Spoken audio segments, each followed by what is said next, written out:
Makawe alapha KwaZulu Natal eChesterville in the Heroes Acre simbonga nomfana ngokuba yiqhawe leli abe yilona lala ngokuphumula qhawe lamakhawe lala kakhulu lala ngokuphumula phingoshe siyabonga kakhulu bungana bantu baseMzansi Afrika silahlekela kakhulu leli qhawe lamaqhawe.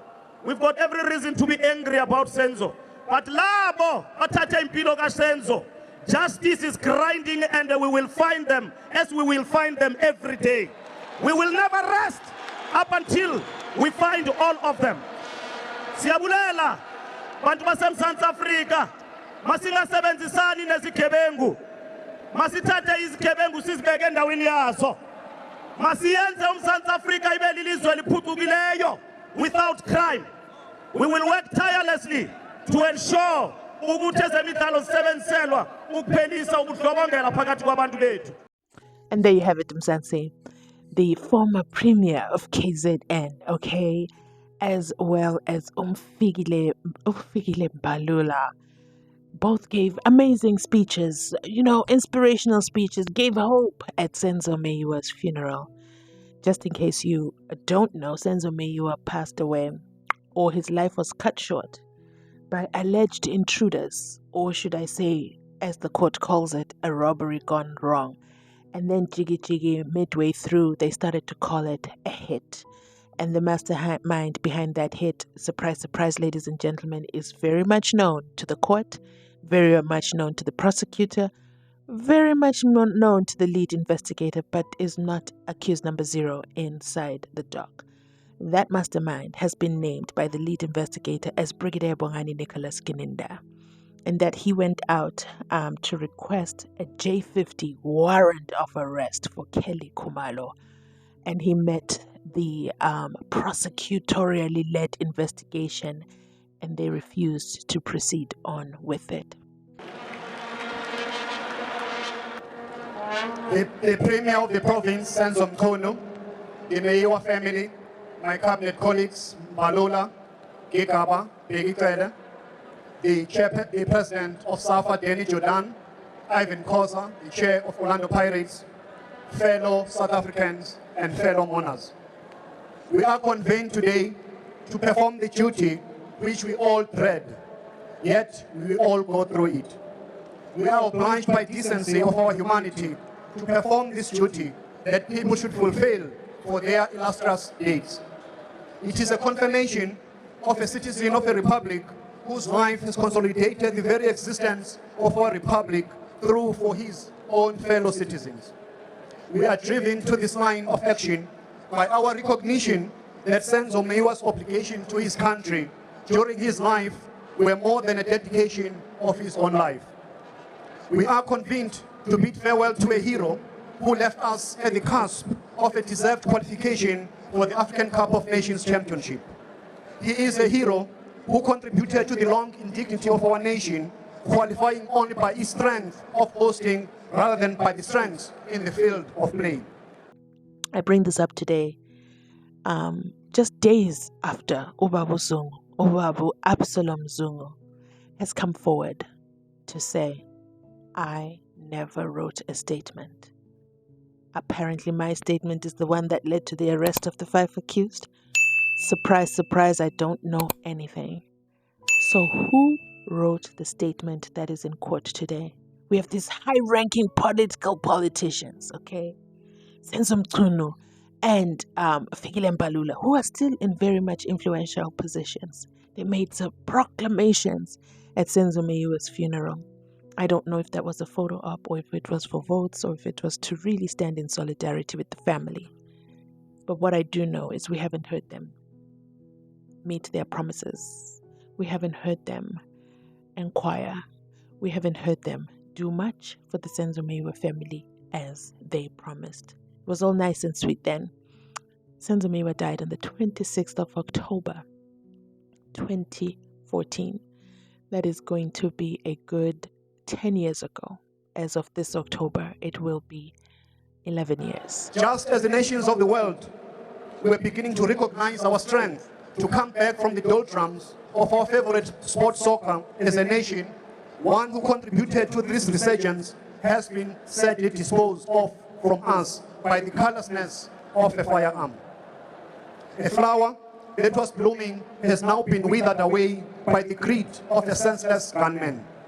Were greed not such a destructive force, as these multitudes who are gathered here today will not be here but going about their daily chores.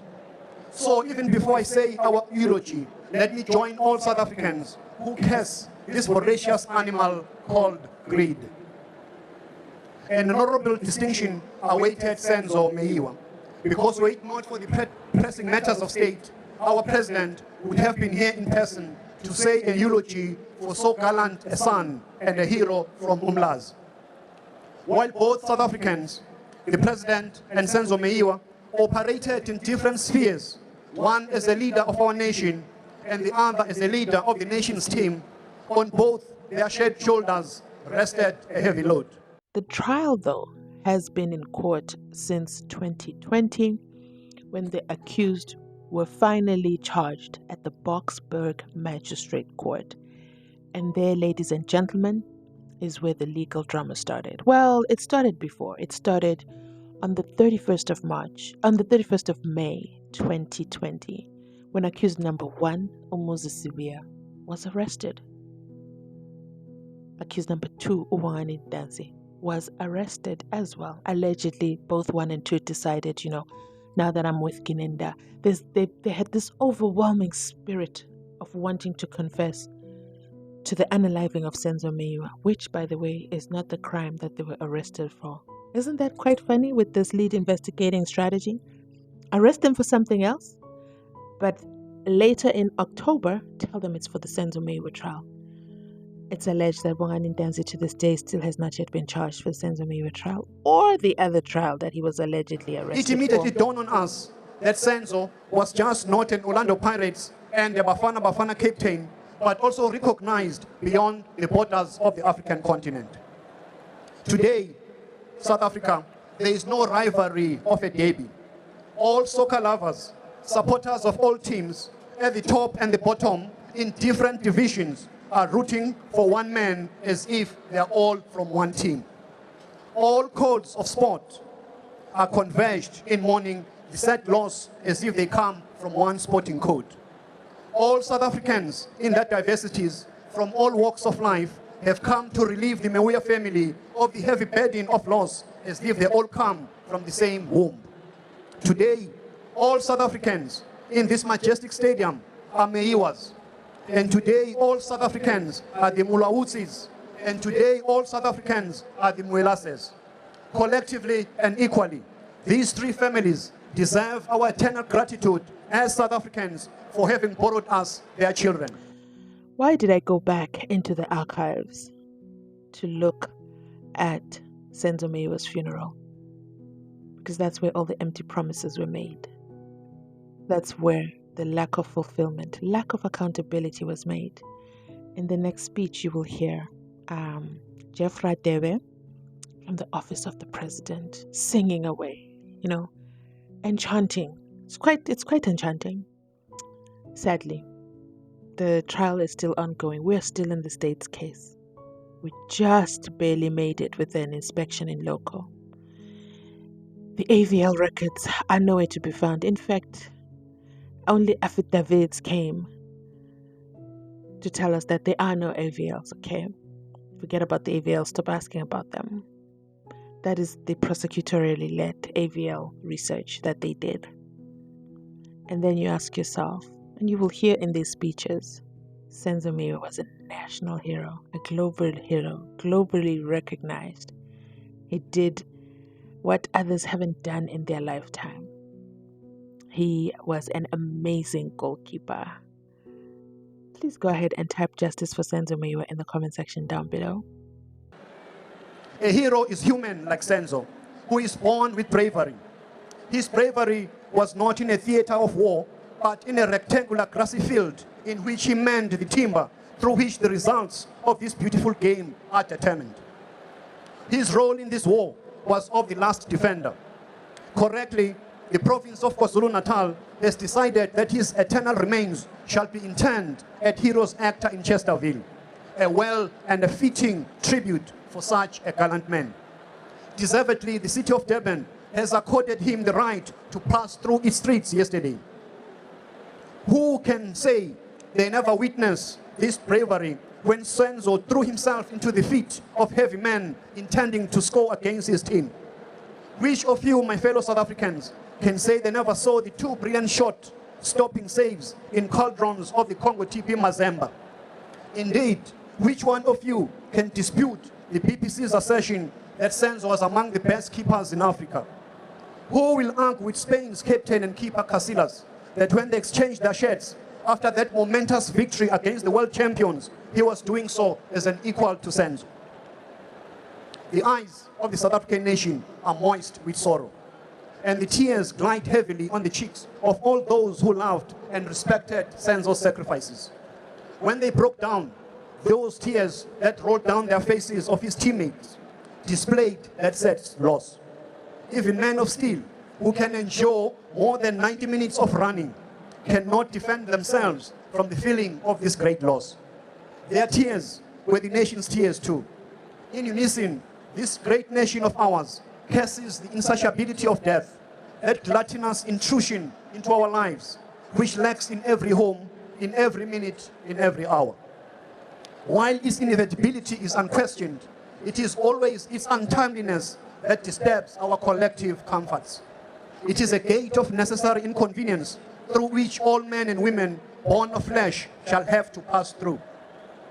Through this compulsory gate shall pass all those who were made of dust, and as dust shall return to dust, so should we be comforted that Senzo has gone earlier than most, but has also followed others. I don't know what will happen with Absalom Zungu's new statement. Not the fake one, no. His new statement. I don't know what will happen, because the previous one was from Temo, okay? But this new one, it reveals so much, and it ties into Brigadier Bongani Nicholas Gininda's MO, his love of meeting in parking lots. Let's go ahead and watch the speech from the office of the president. And I'll leave it up to you for you to tell me. Have the politicians who were in attendance at Senzo Meyiwa'S funeral failed the legacy of Senzo Meyiwa? Have they done much for the justice of Senzo Meyiwa? Also, who exactly is the real perpetrator of the crime? Let me know your thoughts in the comment section down below. Let's listen in. I'll be back with the rest of my commentary. Fellow South Africans, let us mourn as we should, for this is our life's journey too. Let us not blame death for taking our heroes and leaving the cowards, because the cowards too do and must take this journey also. Let us but decry the untimeliness of his passing away. Let us join in unison this acceptance by Thomas More, a noble character in Robert Bolt's seminal work, A Man for All Seasons, when he was about to be guillotined, when he said, "Death comes for us all, even at our beds. Death does stand but a little. It is the law of nature, it is the will of God." As we decry the untimeliness, let us deeply rethink the prevalence and the free availability of the weapons of destruction. Let us also deeply rethink the criteria of the applicants who get the firearm licenses. The national discourse has started and it is welcomed. In the debate, sufficient consensus is required so as not to divide our fractious nation even further. In the final analysis, Senzo's tragic death should galvanize us as a nation to relook at how we can arrest the scourge of crime in society, not only as it affects those who are in the public eye, but as it affects all South Africans. Fellow mourners, we do not underplay the gravity of the cowardly murder of Senzo. The perpetrators of this heinous crime need to be brought to book, and no stone should be left unturned to find out who, why, and what happened. In the last month of our nation has been seized with the news of the abuse of these weapons. Acquired for self-destruction and self-protection, most of the users have abrogated their responsibilities by using them to visit them and harm others. The basic question which we should all ask ourselves as a nation is whether we are bent on self-destruction or on mutual coexistence. The anger that has arisen in all these recent cases is that harm has been visited on people who were not given the chance to defend themselves. This decay of society is surpassed even by the unwritten conventions of the Wild West. In this Wild West, glamorized in movies by Humphrey Bogart and Terence Hill, an unarmed man was never shot at. A defenseless woman was always protected, and the children were not to take part in any of the gun battles. I'm saying this fully aware that Senzo was a soul that would never spill blood, even in his own defense. With a kind heart full of giving to others, I'm sure that these criminals if they told him what they wanted, he would have gently persuaded them to spare his life. Generations which follow will inquire as to how this man could, in this short interval of his birth and death, amass so much energy that at the age of only 27, the nation relied on him to reclaim its pride. History records will tell them that he was a man with a purpose, a man with a vision, a man filled with abundant doses of South African patriotism. They will remember Senzo's patriotism, which was attested to by his former teammate, Mzansi Unfiltered, when he told the world that Senzo had always wanted to be best for his country first before exploring foreign opportunities. Indeed, if he had lived longer, Senzo would have been an ambassador of excellence for the South African nation. To my young South African compatriots, look at the example of this young, intelligent, and brave Senzo who rose amongst you. Senzo is being hailed today not because he rose from the distinctions of splendid birth and titles. He had no illustrious lineage which brings with it titles and entitlements. He grew up in the shadows of a township whose residents eke out a daily life of struggle. He had no claim to any successes at birth, but pulled himself by his bootstraps to achieve what he has achieved. His timely interventions and judgments in critical situations is a lesson for all of us. It is this that made him proficient in the execution of his duties for the South African nation. Discard all the adulation you might have about wrong role models, because Senzo has surpassed them all. What will stop you, I ask, from sharing the emotions of the moving poem tweeted in tribute to Senzo by Ronnie Lukwawa from Northwest Province, where he says, "Gun in their hands, firing bullets, enduring life with positive influence, shot dead for having purpose, blood spilled because of significance. The cold world, a moment of victory turns to misery. I carry you pain more than it could be written in poetry. Heartless beings gone before defense." Senzo has taught us to be kind and gentle to his brothers and sisters. The sad reality is that Senzo rose among us. We watched his career soar. We watched his tremendous sportsmanship. And we also watched as he demised on that very last day when allegedly perpetrators entered the home. And then he tackled the perpetrator. Surprisingly, he's the only one who happened to tackle the perpetrator. Did anybody ever notice that? Well, according to Ozandi, they all did, but he's the one who got the fatal shot. Why him?